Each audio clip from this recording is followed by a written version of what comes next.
Welcome to the Test Guild Automation Podcast, where we all get together to learn more about automation and software testing with your host, Joe Colantonio. Hey, it's Joe, and welcome to another episode of the Test Guild Automation Podcast. Today we'll be talking all about quality engineering and test automation with Lagan. Lagan is a manager of quality engineering with over 13 years of experience. She's a big believer in delivering the highest quality software and sharing her knowledge. I saw a session she gave recently at an online event and thought she'd be a perfect guest for the show to talk about DevOps, automation, QA, QE, all kinds of awesomeness. You don't want to miss this episode. Check it out. The Test Guild Automation Podcast is sponsored by the fantastic folks at Sauce Labs. Their cloud-based test platform helps ensure your favorite mobile apps and websites work flawlessly on every browser, operating system, and device. Get a free trial. Visit testguild.com/Sauce Labs and click on the exclusive sponsor section to try it for free for 14 days. Check it out. Hey, welcome to the Guild. Hey, Joe, how are you? Awesome. I guess before we get into it, is there anything I missed in your bio that you want the Guild to know more about? I think you covered it pretty good. I basically work to push our engineering efficiencies across a wide portfolio of products, our legacy and cutting-edge teams both. That's one of the things I love about your background. It seems like it's a real-world situation, but it's a huge enterprise, which I love. So I'm really excited to dive into what you did to actually drive the transformation you have at your company. The first transformation, though, I think people sometimes get hung up on is what is quality engineering? Back in the day, I used to call things quality assurance. So I guess to start off with, what is quality engineering? So basically, quality engineering is a set of interrelated responsibilities into three different spheres, which is customer advocacy, defect mitigation, and quality ops.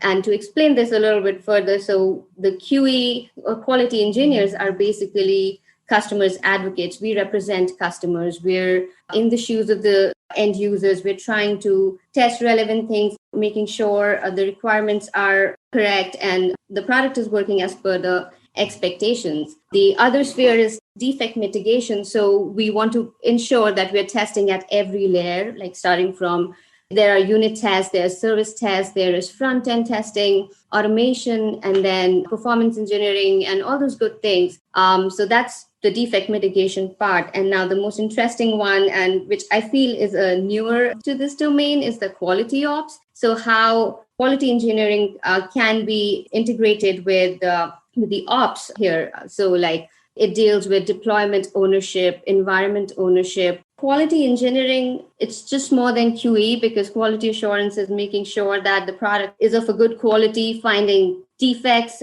But quality engineering takes more than that. It talks about getting involved in the overall process of engineering, right from requirements gathering into build process, into CI/CD, into releasing the software, to production monitoring, and in collaboration with different disciplines across the entire SDLC. Nice. So I guess a lot of people might then ask, how's this different than DevOps or Agile? Is it like one and the same? Is it something different? So I think it's definitely different than Agile and DevOps, but I also feel like modern day quality engineering, even though it is not the same thing, but we have to work in collaboration with these different disciplines because quality engineering on their own, I think can only go so far if we are not collaborating with our dev partners, our partners in delivery management, our partners in the DevOps world. So it is different, but I say we should work towards bridging that gap. So like some of the things that we've done to bridge that gap is introduce like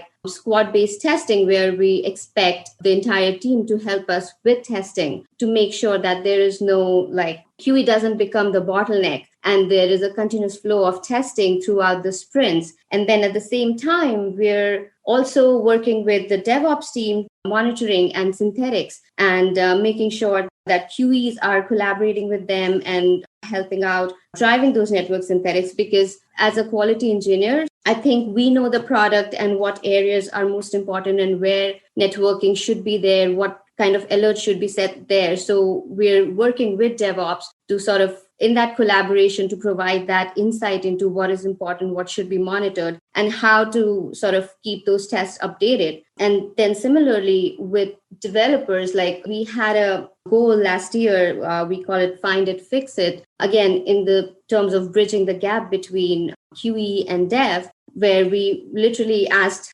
our QE engineers to find a defect. And if you know your product well, if you know the tech stack, submit a PR for that defect fix. Yeah, I love the concept of find it, fix it. You did mention something about squad-based testing. That just got me thinking, how does this work in your organization? Do you have sprint teams with testers embedded in the sprint teams? Is it still a separate team, but then you all get together to do squad-based testing? Can you tell me a little bit more about the process, I guess, of getting QE involved in your teams? Yeah, so yes, you're right. We have different squads in our organization, and QEs are embedded in those squads. And since we all know, like the dev QE ratio is not always 1:1. And sometimes if we don't want testing to become like a bottleneck, so like if there's one QE on a squad and they're not available, we don't want the testing to stop. So again, QE would still be to make sure that the quality checks are there, the gates are there, and we then train the developers to help us with testing. So we can start with manual testing. Devs can also contribute to automation testing. So for squad-based testing, the concept is to have everybody involved in the squad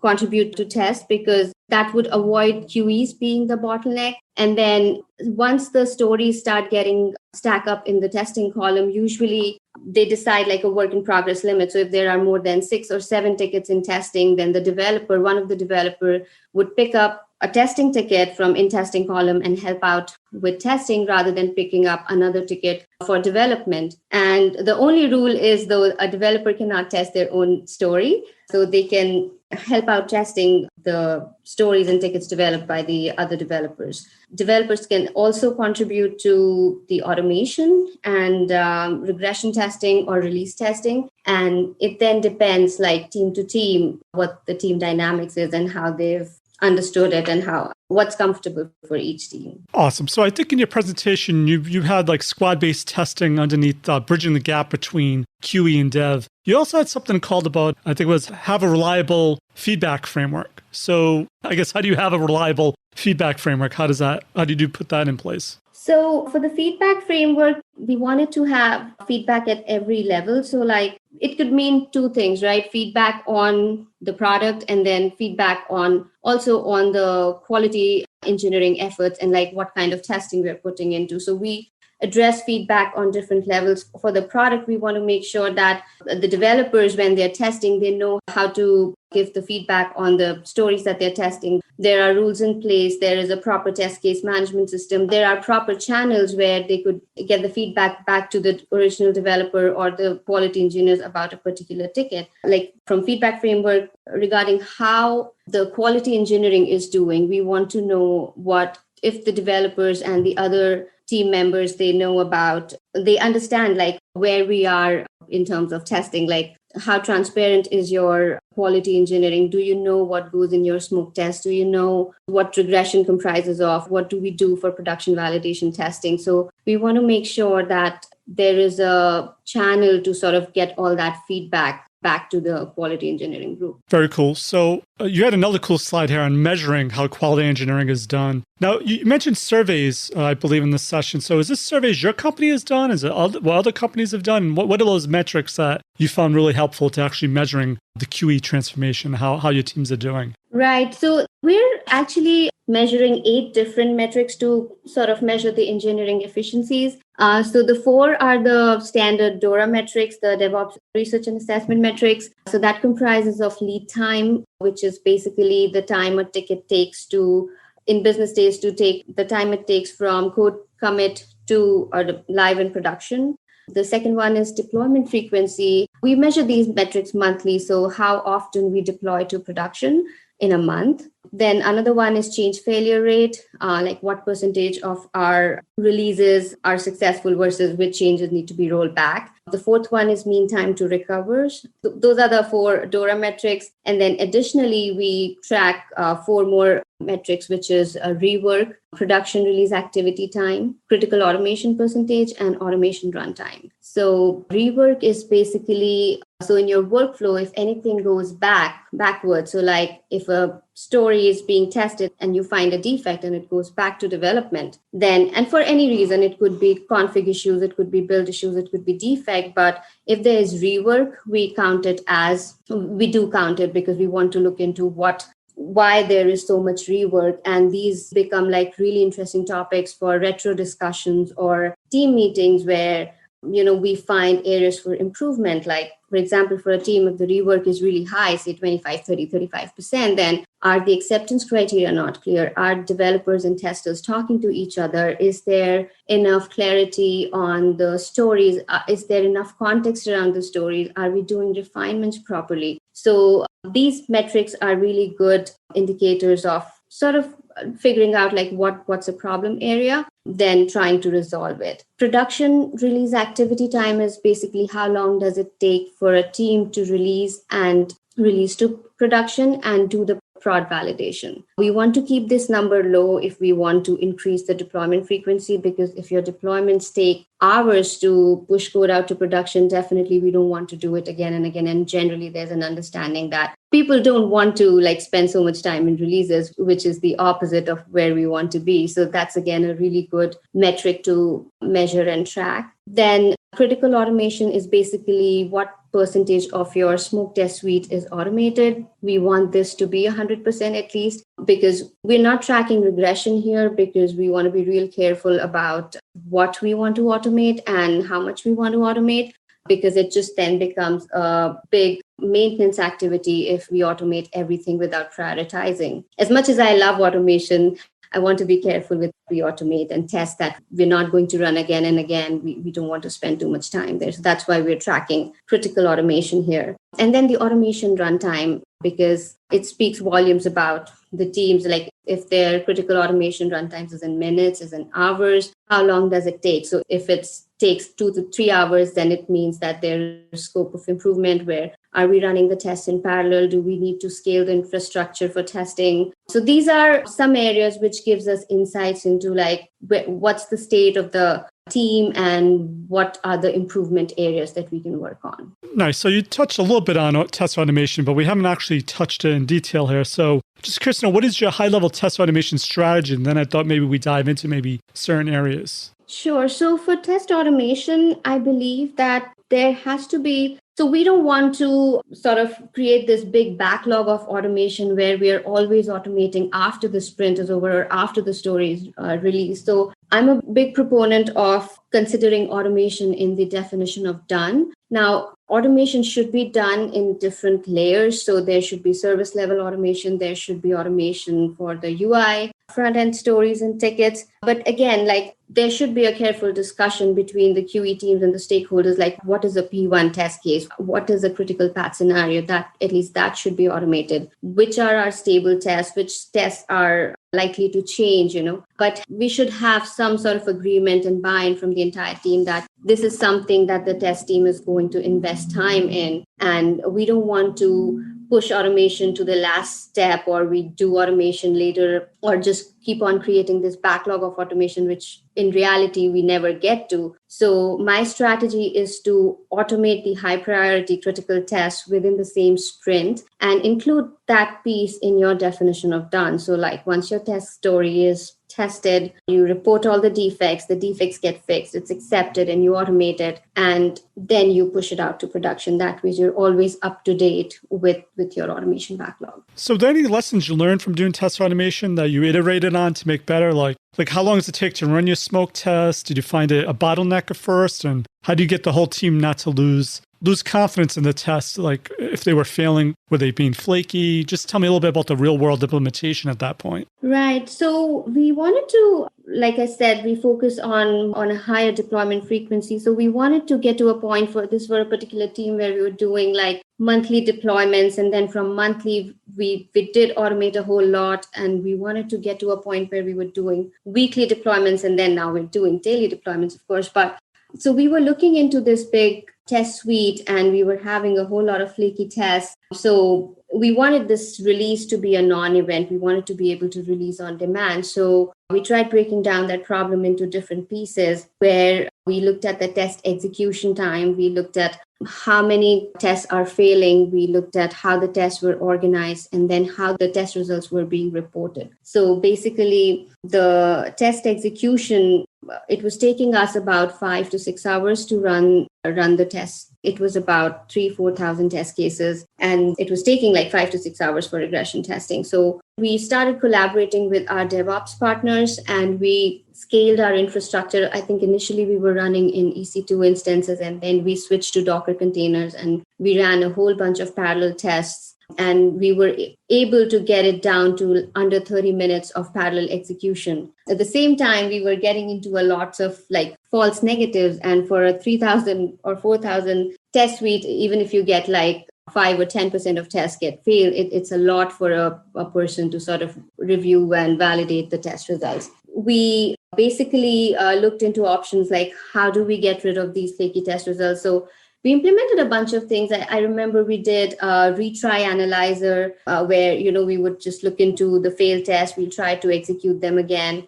until they pass. And if they're really a failure, then they would always fail. And then we also worked with our team to identify like what tests there are which have open defects. And do we really need, if the defects have not been fixed in forever, do we really need to continue running these tests? So we sort of cleaned that up a little bit. We prioritized our tests. We worked with the developers to so if, say, a product comes in different languages, do we need to run everything in every language? What is the best combination we can get out of this whole big test suite where we're not repeating the test cases? And then the other big problem was how do we report the test automation results, because we wanted everything to be sort of integrated and be built into the CI/CD pipeline. So we looked at many options, and since we're using Jira for all our test cases, for our project management, we're using Zephyr. So we looked into Zephyr APIs. I think it's called Zappy. So basically what it does is it integrates the automation test results back into Jira. So before that, we were using this external dashboard, which was created by our team to log and look into our automation results. But Zappy seems like a better, more integrated option for us. So we resolved the test reporting piece from that. And then like once we collect all of that together, now we could run our test cases in parallel under 30 minutes, and we have our test results back into Jira. And then we created Jenkins job, and we use Slack a lot. So we integrated Slack notifications with the build failures, test run failures, and if they're pass or fail. And then that's how sort of we solved that issue of getting to a faster test execution. I wish people could see the slide you have. You have an example of your CI/CD pipeline or your flowchart, and it's really cool how you lay out pretty much what you just explained, but it's a really great slide.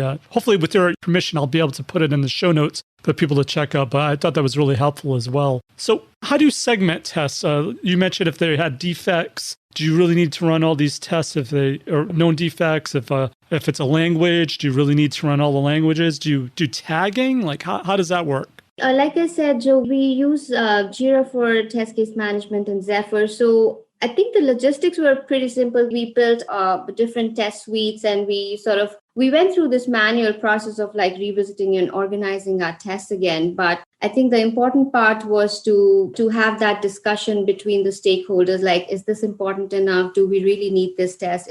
So we actually got stuck with certain tests which we couldn't run in an automated fashion. And then when we talked to the developers, to the product owners, and it came down to like, these tests are not really that important. We don't really want to run them with every small release. We could run them on a cadence, like a weekly cadence or bi-weekly cadence. Another thing that I think we should do is look at the usage of your applications. Like if you can get some data out of like which browsers are being used by the customers, and what percentage of your customers are using what percentage of browsers. I think those are good insights to consider on how you want to run your tests, which browsers you want to run your tests. So we looked at all of that, and we sort of came to a conclusion like, okay, these are the bunch of tests we want to run on a weekly basis. These are the tests we need to absolutely run with every release. So we didn't use tagging or labeling, but we did customize Jira a lot to sort of have these different test suites. And like I said, our automation results are going back into Jira. So we sort of created these different categories of tests and organized them. Nice. I'm just curious to know how you handle this as well. You work for a large enterprise, a lot of teams. Over time, your tests get more and more. Do you ever do any sort of pruning or deleting? Do you have any guidelines for doing that? Or do you just keep the test going? How do you know over time, from 2 years ago that you wrote a test, is it still valid or not? I think it's very important to sort of continuously review the test cases and what you're testing, because definitely I think you have to be proactive enough and, just have these reviews scheduled on a quarterly basis or something, because over time tests do get invalid. And what happens is we know that, these are known issues, these are known failures, but we don't find enough time to actually go in and clean that up.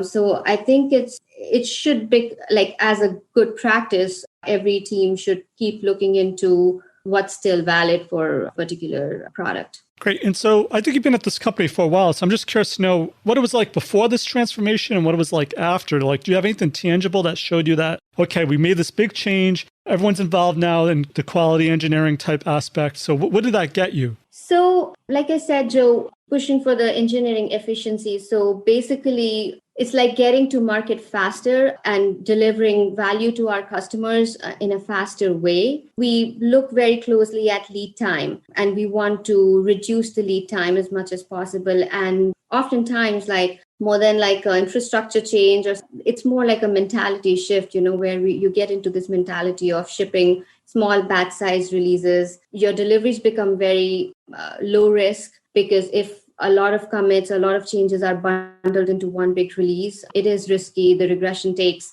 a really long time if it's not all automated. So it's peace of mind for everybody, honestly, because if you're able to release low risk changes more frequently, then the customers are happy, the stakeholders are happy, because they don't have to wait for a month or a week to get their features out in the market. We can just release and deploy as they're ready. I'm just curious to know, in your organization as well, how do deployments work? Do your QEs get involved with deployment? How do QEs, I guess, get involved in deployment is my question. So we want QEs to be a part of release process. We don't want quality engineers to be the people who just find defects. And really we really want QE to be wearing multiple hats and become really a full stack tester. So we work in collaboration with our DevOps partners, with developers, and we're pushing for these CI/CD pipelines where the deployments become simple enough so that everybody can do it. We even had a theme last year which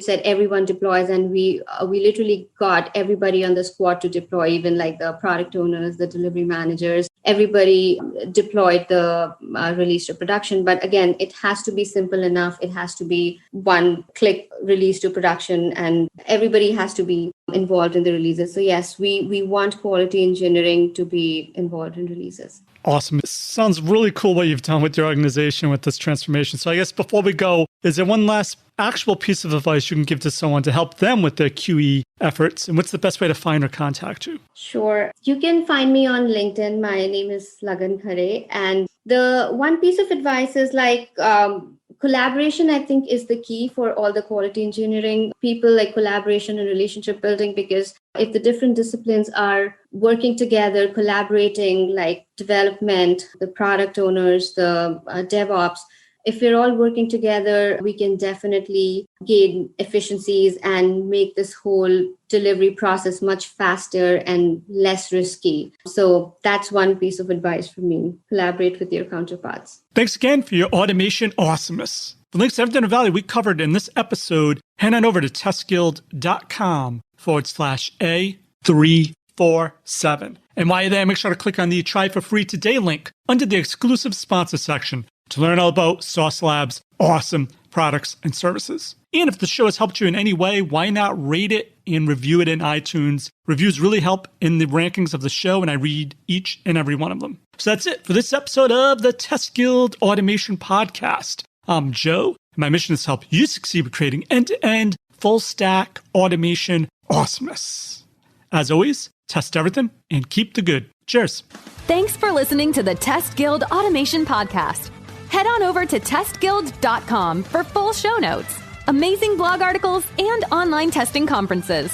Don't forget to subscribe to the Guild to continue your testing journey.